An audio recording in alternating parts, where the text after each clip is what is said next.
Lisboa, 1846. Uma rapariga de cabelos negros encaracolados morre sozinha num quarto de miséria, tuberculosa, aos 26 anos. Ninguém notou. O seu nome era Maria Severa Onofriana. Mas o que ela deixou para trás mudou Portugal para sempre. Porque quando falam do fado, aquela música que rasga o peito dos portugueses, que faz chorar até quem não acredita em nada, falam de sofrimento, de destino, de dor sem redenção. E tudo aquilo nasceu dos lábios de uma prostituta que ousou cantar o que nenhuma mulher respeitável podia dizer. Esta é a história de como a música portuguesa foi inventada por quem a sociedade tentou apagar. Esta é a história de Maria Severa.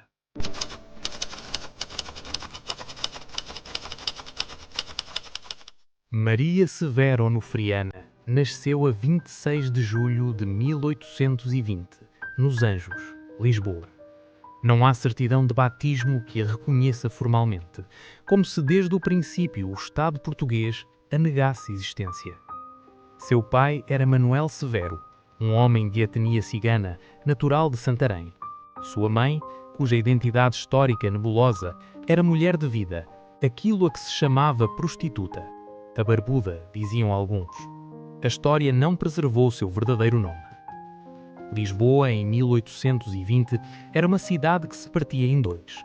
Acima, os aristocratas nos bairros altos, casarões de janelas frias e salões de música clássica importada de Viena. Abaixo, os bairros da moraria, do bairro alto, das janelas verdes. Labirintos de ruas apertadas, casebres amontoados, tabernas onde corriam vinho baço e histórias que ninguém queria ouvir. Severa nasceu no pior dos dois mundos, filho de migrantes. O pai cigano tinha a maldição da etnia, a mãe o estigma do ofício. Criada não em família, mas em prostíbulos. Não havia escolha aqui. Havia determinismo social. Havia prisão disfarçada de liberdade. Os seus primeiros anos são uma névoa. Sabemos que vivia na Rua Direita da Graça, em 1831. Sabemos que depois se mudou para o Pátio do Carrasco ao Limoeiro, 1844. Sabemos que a Rua do Capelão, na Mouraria, a chamava. A mesma rua que depois seria conhecida como Rua Suja, frequentada por marujos ingleses e portugueses, por homens que queriam esquecer, por mulheres que tinham de trabalhar. Cresceu entre os sons do português gritado nos becos, das guitarras que alguns homens tocavam para conforto próprio, das histórias de abandono que todas as miúdas da Mouraria acabavam por aprender de memória.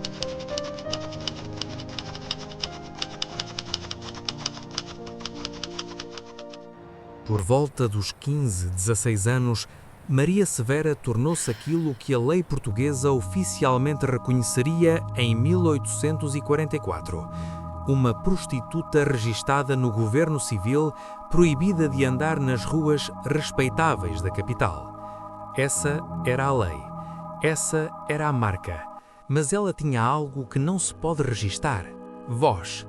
Uma voz rouca, gasta pelo tabaco e pela vida prematura, que saía de garganta como se arrancar cada nota custasse sangue. Não era a voz de uma cantora treinada, ninguém a treinou. Era a voz de alguém que vivia demasiado depressa, sentia demasiado profundo e tinha de libertar aquilo de dentro ou explodir. Os tabernáculos da Mouraria, da Rua Suja, do Bairro Alto, lugares onde ia trabalhar, começaram a ficar conhecidos não pelas bebidas, mas por ela. Os marinheiros deixavam moedas apenas para a ouvir. Os vadios, como se chamavam na época, reuniam-se quando ela chegava. E ela não cantava o que se cantava então. O fado, se é que se podia chamar fado àquilo, ainda não tinha forma fixa. Havia canções marginais, marchas ciganas, romances de amor traído, tudo misturado. Severa começou a organizar aquele caos em algo estruturado, algo que falava diretamente da dor. Versos sobre homens que a deixavam, versos sobre mães que a venderam, versos sobre estar presa num quarto escuro e ouvir a cidade passar lá fora sem poder sair. Os tons menores, esses tons que soam como choro em música, tornaram-se sua assinatura. A guitarra portuguesa entrava, os violinistas percebiam o que ela queria e juntos inventavam o que seria o fado, música que não pede desculpa pelo sofrimento, que o coloca no centro, que diz: isto é a vida, e isto dói, e está bem doer. Aos 20 anos, Maria Severa tinha criado um gênio sem saber que era gênio. Era apenas sobrevivência transformada em arte.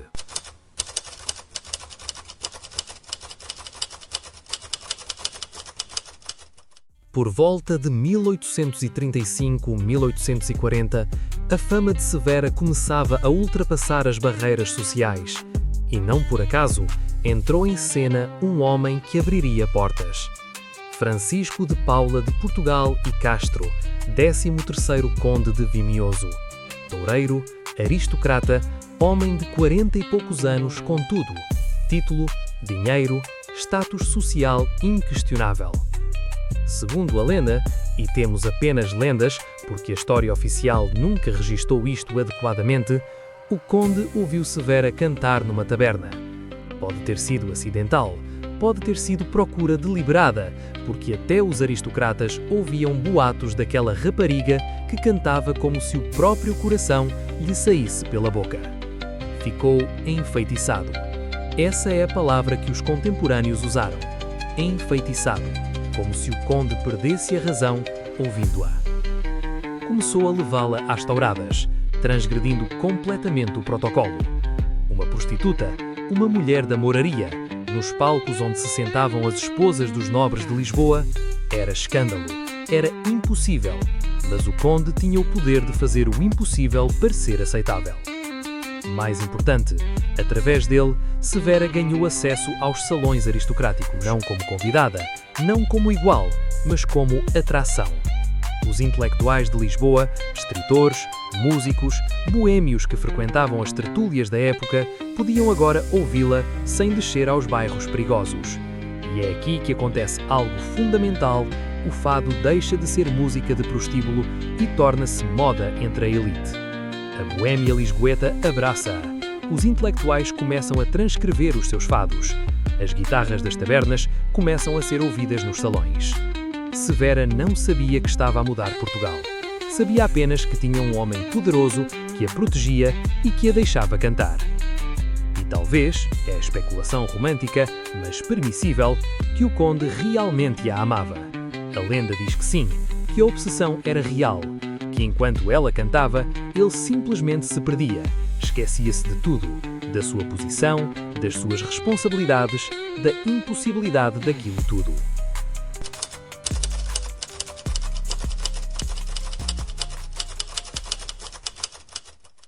Conforme Severa ganhava fama, e era uma fama estranha, porque ao mesmo tempo que era celebrada, era marginalizada, o fado ganhava estrutura.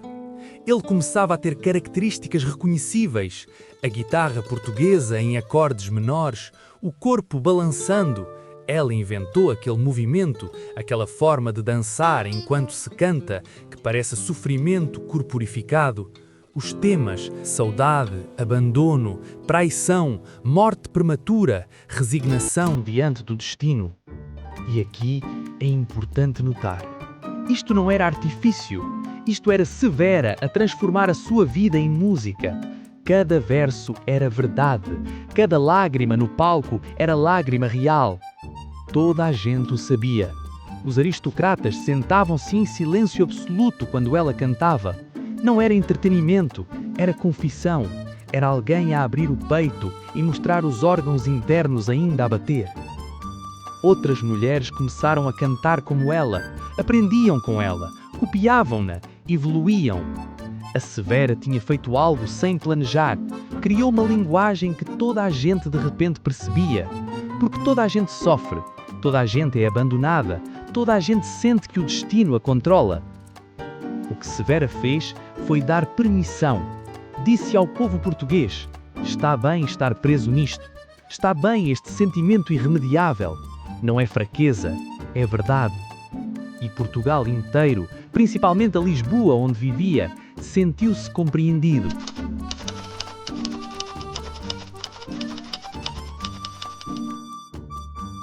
Por volta de 1845, o corpo de Severa começou a trair. Tuberculose. A doença dos pobres. A doença que ceifava os que viviam em quartos sem ar, em ruas sem higiene, em corpos já desgastados pela vida. A tuberculose era sentença de morte. E Severa sabia, mas continuou a cantar.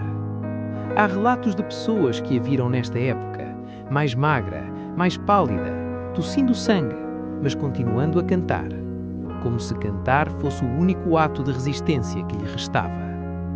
Os seus últimos meses, sabemos isto, foram passados no mesmo local onde nascer, a Rua do Capelão, na Mouraria, num quarto de bordel, que era também quarto de morte. Nem hospital, nem cuidados dignos, apenas miséria. A 30 de novembro de 1846, Maria Severa Onofriana morreu. Tinha 26 anos.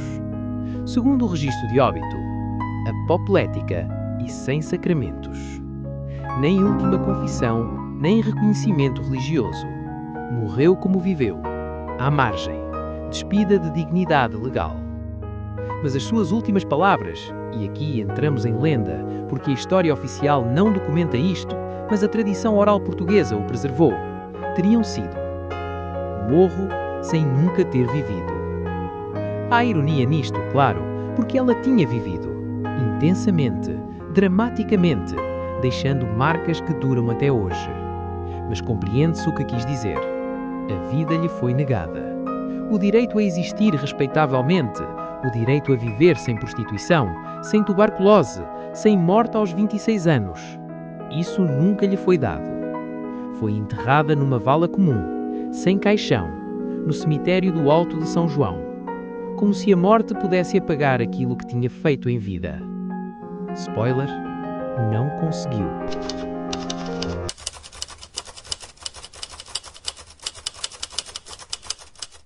Maria Severa morreu em 1846.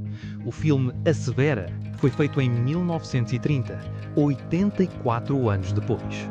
Tornaria-se uma das películas mais importantes do cinema português. Conta a sua história como um mito nacional. Até hoje, há uma placa na Mouraria com o seu nome. Há um largo com o seu nome. Há dezenas de fados que levam o seu nome ou mencionam a sua morte. Amália Rodrigues, talvez a fadista mais famosa de todos os tempos, considerava-se descendente direta de Severa. Aquilo que Amália fez no século XX, Severa o tinha feito no século XIX. Transformar sofrimento em beleza, marginalidade em sagrado. E é isto que importa. Severa provou que é possível mudar a história através da arte pura. Que é possível, sendo prostituta, sendo pobre, sendo mulher, sendo cigana, sendo tudo aquilo que a sociedade quer apagar, é possível criar algo que sobrevive. O fado português é hoje reconhecido pela Unesco como Património Imaterial da Humanidade. Tem gente em Tóquio, em Nova Iorque, em São Paulo a cantar fado porque Severa o inventou. Porque uma rapariga que morreu aos 26 anos, tuberculosa e sem reconhecimento oficial, foi genial. A sua voz ainda ecoa. Cada fadista que canta, canta com a sua voz ecoando por trás. Cada lágrima que o fado arranca é lágrima que ela abriu caminho para ser derramada. E isso é imortalidade, bem mais real do que qualquer sepultura, bem mais real do que qualquer reconhecimento em vida. Maria Severa Onofriana. Prostituta, fadista, gênio que nunca soube que era gênio. Morreu aos 26 anos, foi enterrada numa vala comum e mudou a música para sempre. A sua vida foi breve, mas a sua arte foi eterna. Conta-me nos comentários, conhecias esta história? E qual é o fado que mais te toca, sabendo agora de onde veio?